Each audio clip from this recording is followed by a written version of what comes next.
Notre invité, Moed Altrad, PDG du groupe Altrad, 42 000... Bonjour d'abord. Bonjour. 42 000 employés dans le monde, c'est cela? 42 000 employés dans le monde, il y a le quart en France. Le quart en France, 3 milliards 400 millions d'euros de chiffre d'affaires. Vous êtes vous-même milliardaire, vous avez créé cette entreprise. Oui, 3 milliards d'euros, on dit que votre fortune personnelle est évaluée à 3 milliards de dollars, pardon, pas d'euros, de dollars. C'est d'euros, mais en tout cas, je laisse le soin au journal qui l'a évalué. Vous la connaissez, votre fortune, d'ailleurs? Je la connais pas. Monsieur Bourdin, je vous avoue une chose, c'est que ça me fait rien d'être milliardaire. Ah bon? Parce que je suis né pauvre. J'ai pas oublié d'où je viens, donc l'argent, c'est vraiment pas mon souci. Bien, vous êtes candidat au municipal à Montpellier, vous êtes président du Montpellier Héros Rugby, vous êtes sponsor mécène, je peux dire, de l'équipe de France de rugby, qui joue son premier match de Coupe du Monde samedi contre l'Argentine au Japon, et je vous parlerai tout à l'heure évidemment de rugby, mais je voudrais revenir sur votre parcours. Né en Syrie, quand? Vous ne savez pas, vous ne connaissez pas votre date de naissance? Non, mais approximativement entre 48 et 51, 53, peut-être 55. Ah bon, c'est approximatif. Par recoupement, franchement, c'est très difficile. Alors, une confidence sur mon passeport, c'est marqué 0048. Ah bon? Donc, c'est drôle d'ailleurs pour les gens, enfin les douaniers un peu partout dans le monde, quand ils voient ça, ils rigolent. Mais comment avez-vous connu votre enfance? Parce que votre père vous a renié, vous avez été élevé par votre grand-mère, c'est bien cela.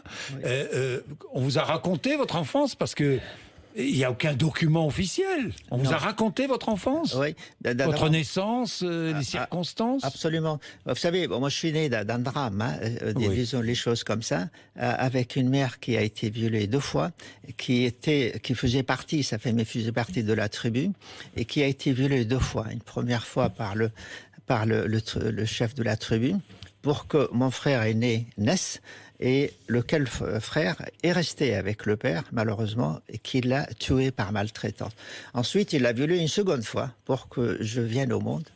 Et là, j'ai eu de la chance. Il n'a pas voulu me garder. J'ai été chez ma grand-mère et j'ai été sauvé de la sorte.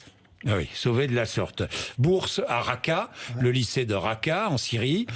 Bourse pour étudier en France. Vous êtes venu en France, vous avez fait vos études, et là, c'était parti, docteur en informatique. Et puis, bon, je ne vais pas raconter toute l'histoire. Né pauvre, vous êtes riche aujourd'hui. Né très pauvre, vous êtes très riche aujourd'hui. Vous êtes musulman.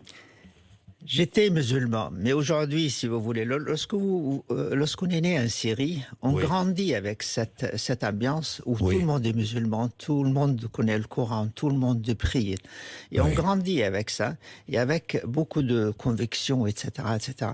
Lorsqu'on arrive en France, en tout cas dans mon cas, mes convictions ont été un petit peu déstabilisées parce que j'ai appris autre chose dans ce pays, et notamment vous parlez de Montpellier, j'ai appris la langue française là-bas, parce qu'en Syrie, on ne parle pas français. Pardon. La Syrie, c'est un pays qui a été toujours tourné vers l'Union soviétique à l'époque, la Russie aujourd'hui, et on n'apprend pas le français. Après, ces convictions religieuses, culturelles, etc., ces références-là, je les ai appris ici. Et je dois Vous êtes pratiquant? Pas vraiment, non. Pas vraiment. Vous êtes musulman, mais non pratiquant. Voilà, je ne sais plus si je suis oriental ou occidental, mais en tout cas, je suis français. Bon, vous êtes français. Tiens, j'ai 2 mots sur la Syrie. Je ne sais pas si vous avez vu.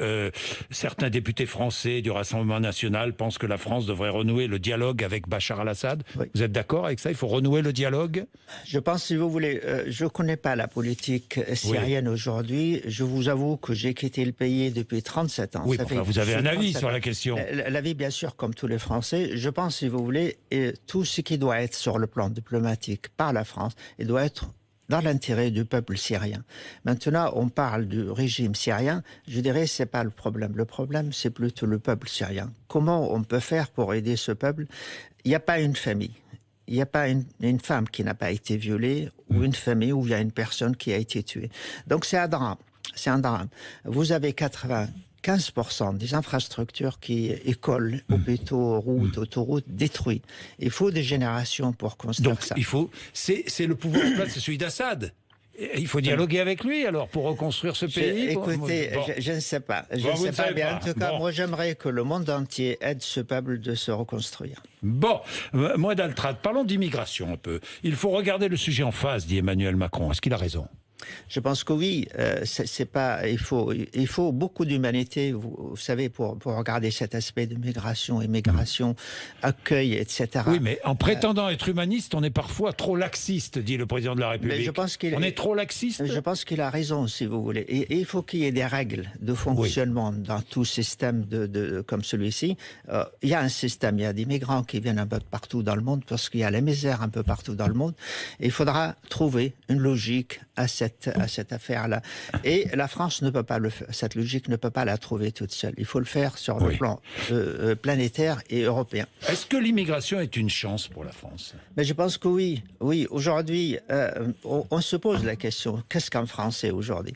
Un Français, il y a beaucoup d'Arabes, il y a beaucoup d'immigrés en général, notamment d'Afrique du Nord. Et je dirais, si on prend tout ça et on dit au moins 30% de la population est d'origine étrangère, soit la première, soit la seconde, soit la troisième génération. Je dis, il faut intégrer cette population parce qu'elle fait partie de la nation française et c'est elle qui influence d'une manière ou d'une autre, qu'on le veuille ou pas, la culture française. Oui.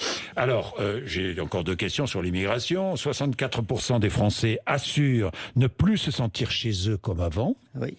66% estiment que les immigrés ne font pas d'efforts pour s'intégrer en France. Les Français ont raison, les immigrés ne font pas suffisamment d'efforts pour s'intégrer? Il y a immigrés. Moi, je pense que une grosse partie de la population que je viens de mentionner, elle est française. Et le mot chez nous, ou le terme chez nous, qu'est-ce que ça veut dire? Est-ce que quelqu'un comme moi, est-ce qu'il est français ou pas? Moi, je pense que je suis français. Est-ce que dans ce discours-là, on considère que je fais partie de ce qui est stigmatisé là? Je dis non, parce que moi, je suis français, je suis arrivé dans ce pays, je l'ai servi, je fais un grand groupe, j'ai sauvé des emplois. J'ai un club de rugby qui joue un rôle social extrêmement important et je suis passionnément français et je tiens à ce pays. Donc je ne suis pas émigré, je ne suis pas étranger, je suis chez moi comme tout le monde. Oui, vous êtes aujourd'hui, vous vous sentez plus français que syrien ou que... Oui, vous êtes français. Alors, Moed Altrad, puisque vous êtes français, est-ce que le gouvernement doit fixer annuellement des objectifs d'immigration, une sorte de quota d'immigrés? Je parle d'immigration économique, bien sûr. Oui. Je pense, si vous voulez, dans ce pays, on a besoin... Il y a beaucoup de métiers. Vous prenez le tourisme, par exemple, dans notre région de Montpellier. On manque cruellement de gens qui travaillent dans la restauration, dans les bars, dans tout ce qui... Donc là, des quotas seraient utiles. Je dis, on a besoin. Après, ne me demandez pas de vous fixer ici, monsieur Bourdin. Je ne veux pas savoir le nombre, mais... La logique et le quota. Je parle de la philosophie, de l'idée. Ça vous choque ou pas? Mais en tout cas, j'ai fait confiance. Ça vous choque ou pas? Ça me choque un peu. Ça vous choque un peu? Oui, franchement, ça me choque. Mais je fais confiance quand même à Emmanuel Macron pour trouver la bonne logique dans l'humanité qui le caractérise et qui doit le caractériser et qui doit nous caractériser tous. Parce que c'est très facile de stigmatiser un émigré qui a failli perdre sa vie pour venir en France. Moed Altrad, vous employez beaucoup d'immigrés, enfin de personnes d'origine étrangère? Sur les 42 000 personnes, eh bien, il y a les 3/4 qui sont immigrés. Oui, parce qu'Altrad est dans 100 pays dans le monde, et il n'y a que le quart en France, donc ils sont tous émigrés. Mais parmi le quart qui est en France, il y a beaucoup d'immigrés, parce que c'est un métier de main-d'œuvre et qui nécessite beaucoup de... C'est un métier que les Français ne veulent pas faire? C'est le métier de souche ne veulent pas faire? Que certaines parties de ce job-là, les Français ne veulent pas le faire. Les Français ne veulent pas le faire. Il faudra qu'il y ait en France, bien qu'il y a Nathalie, il y a Jean-Pierre, etc. Il faut qu'il y ait Mohamed et Fatima en France. Et Moed, parce que c'est la réalité. Et Moed Altrad qui serait là. Moed Altrad, qui veut devenir maire de Montpellier. Je sais qu'en 2016, vous disiez « Ah non, jamais, non, oh là là, non, je ferai jamais ça ». Et vous disiez même « Se présenter à une élection serait une régression ». C'était il y a 3 ans, hein, Moed Altrad. Vous avez changé d'avis vite. Absolument, c'est pas vieux. Oui. Et je vous remercie de me rappeler de mes propos. J'ai changé d'avis. Je vous rappelle quand même que si vous reprenez mon histoire, la politique n'a pas été mon sujet pendant très longtemps. Parce que mon sujet, c'était la survie en Syrie pour arriver jusqu'en France. Et en France, les premières années n'ont pas été terribles. J'ai beaucoup souffert. Vous savez, je suis arrivé dans les années 70 et c'était la période où vous avez beaucoup de rapatriés qui arrivent. Et on me traitait d'Algérien. Je leur expliquais que j'étais pas algérien, j'étais syrien. Ils me disaient c'est la même chose. Donc, si vous voulez, le peu d'identité syrienne que j'avais, elle se trouvait un peu perturbée, déstabilisée. Donc, je dis c'était pas mon sujet et la politique, je regardais pas. Par la suite, j'avais un autre combat à mener, c'est de créer mon groupe. Donc j'étais loin de la politique. Et mes propos, il faudra les situer à ce niveau-là. Enfin, c'était en 2016 quand même. Voilà, donc c'est récent. C'est récent, oui. Oui, mais vous savez, les acquis ne sont jamais complètement acquis. Bon, donc aujourd'hui, je suis dans la politique, je le proclame. Bon, pour faire quoi ? Qu'est-ce que vous voulez faire à Montpellier ? Pourquoi ? C'est une ville mal gérée, Montpellier ? Vous dites c'est une ville sale, polluée, chère et pas sécurisée. Et j'ajoute, c'est une des villes où il y a le taux le plus important de pauvreté. 26% de la population est pauvre, en dessous du seuil de la pauvreté. Beaucoup de gilets jaunes qui manifestent régulièrement à Montpellier d'ailleurs. Exactement. Pour une moyenne nationale de 14% de taux de pauvreté, nous avons 26%. La ville est sale. La ville est incivilisée dans beaucoup de cas. Il y a un classement. Les chiffres que je vous donne, M. Bourdin, à ce niveau-là, je les ai validés sur les sites de l'INSEE. 26% de taux de pauvreté. Le taux de pauvreté, c'est autour de 1 000 €. Nous avons plusieurs dizaines de milliers de personnes, personnes âgées, qui vivent en dessous du seuil de la pauvreté. Il y en a beaucoup. Un couple de personnes âgées qui vivent avec 600 € par mois à Montpellier. Je dis, on peut faire beaucoup mieux. J'ajoute également sur le taux de chômage. On a le taux de chômage le plus élevé des villes de notre taille. Strasbourg, Lille, Nantes, Bordeaux, etc., etc. On a autour de 13%. 13%, ça signifie que vous avez autour de 50 000 personnes dans une ville de 292 000 personnes qui sont au chômage. 40 000 personnes. C'est beaucoup, M. Bourdin. Lorsqu'on parle de chômage... Donc vous avez envie de rendre, envie de rendre à la collectivité ce qu'elle vous a offert ? J'ai vraiment envie je pense, lorsque je regarde ça, et je regarde aussi la saleté, l'incivilité, beaucoup d'autres aspects. Et la circulation, Montpellier, c'est la ville... diabolique. C'est la ville, la troisième ville de France, la plus embouteillée de France.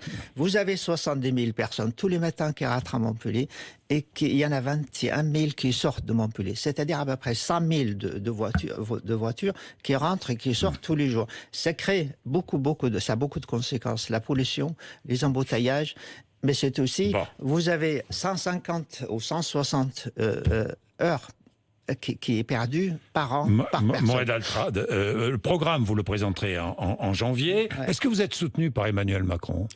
Il vous a appelé, il vous a envoyé un signe, il vous a... Parce que vous avez voté aux européennes pour Nathalie Loiseau, c'est la première fois que vous votiez d'ailleurs. C'est la première fois que je vote pour les raisons que je vous ai expliquées, parce que c'était pas vraiment mon sujet. Et j'ajoute une chose, il y a une chose qui m'a toujours choqué dans la politique, qui me choque encore, si vous voulez. Allez-y. C'est qu'il n'y a pas de bilan qui est fait par une autorité tierce, de dire je suis maire d'une telle ville, par exemple de Montpellier, je promets ça, et je l'ai fait par une autorité tierce. Moi, si je suis élu, je ferai ça. Je demanderai une estimation permanente, quoi. Une évaluation. Une évaluation, et indépendante cette fois-ci. Lorsque je vous dis, je vais baisser le chômage. Je vais. Et si vous n'obtenez pas les résultats, que faites-vous ? Vous démissionnez, vous partez ? Il faut respecter sa parole. Il faut démissionner, il faut partir. Moi, je pense que la nouvelle génération, en tout cas, c'est le conseil que je donne à tout maire qui s'engage. Parce que, revenons à la définition de la politique. C'est quoi ? C'est Aristote, il dit, être politique, c'est être au service de la cité. Moi, je veux être au service de la cité. Je veux servir cette ville. Vous prenez n'importe quel sujet, notamment Sceaux, qu'on vient d'évoquer. Moi, je pense que je peux faire beaucoup mieux que ce qui est fait. Obtenir de meilleurs résultats. Vous êtes chef d'entreprise et résultats. Vous connaissez. On dit que, vous avez sauvé le club de rugby de Montpellier. En fait, vous l'avez acheté. Est-ce que vous êtes en train de vouloir acheter la ville ? Vous comprenez, Moed Altrad. Vous êtes milliardaire, vous êtes chef d'entreprise, vous avez réussi, vous voulez acheter la ville. Montpellier n'est pas à vendre. Montpellier n'est pas acheté. Je ne suis pas acheteur. Les Montpelliérains ne sont pas vendeurs. Je dirais ça, c'est un slogan un peu démagogique, un peu peut-être, usurpé un petit peu. Ce sont vos adversaires qui le disent. Oui, il faut pas l'utiliser, M. Bourdin. Il faudra parler autrement. Je pense que là, on déplace le sujet sur des considérations qui ne sont pas chouettes. Je dirais, j'achète pas Montpellier. Je me propose de servir cette ville loyalement et sincèrement. Et puis, vous savez, pourquoi le politique fait de la politique? Pour moi, il y a 3 raisons. La première chose, c'est l'argent. Mais un maire, il ne deviendra pas très riche. Vous pensez que les politiques font de la politique pour l'argent? Ça joue un peu, mais ils ne seront pas très riches. La deuxième chose... On ne s'enrichit pas en étant maire. Non, je suis d'accord. La deuxième chose, c'est le pouvoir. Tout d'un coup... un maire de Montpellier, d'une ville comme Montpellier, et de la métropole. Mais je l'ai, vous aimez le pouvoir. Mais je l'ai déjà. Mais donc vous l'aimez. J'ai le pouvoir, j'ai l'argent, mais également la troisième raison, c'est la notoriété. Mais j'ai le 3. Donc la question se pose, mais pourquoi je veux être maire de Montpellier? Parce que mon histoire est à Montpellier. J'ai appris le français, j'ai tout fait à Montpellier. Eh bien, j'arrive en fin de cycle et je me sens très fort. Je me sens capable de changer la vie des citoyens de Montpellier comme j'ai changé mon propre destin. Je souhaite que ce ne soit plus une ville qui régresse en permanence. Je souhaite que ce soit une ville qui se développe. Je souhaite que ce soit une grande métropole au centre du sud de la France, entre Toulouse et Parlons de Marseille. Sport. Parlons de sport un peu, évidemment.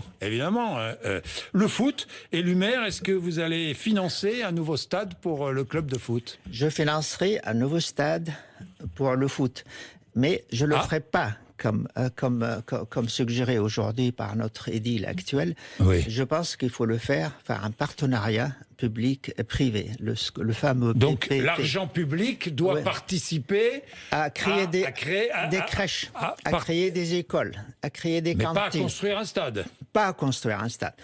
Pas d'argent public pour la construction d'un stade. Qu'on participe, que la métropole participe de façon symbolique, je suis d'accord.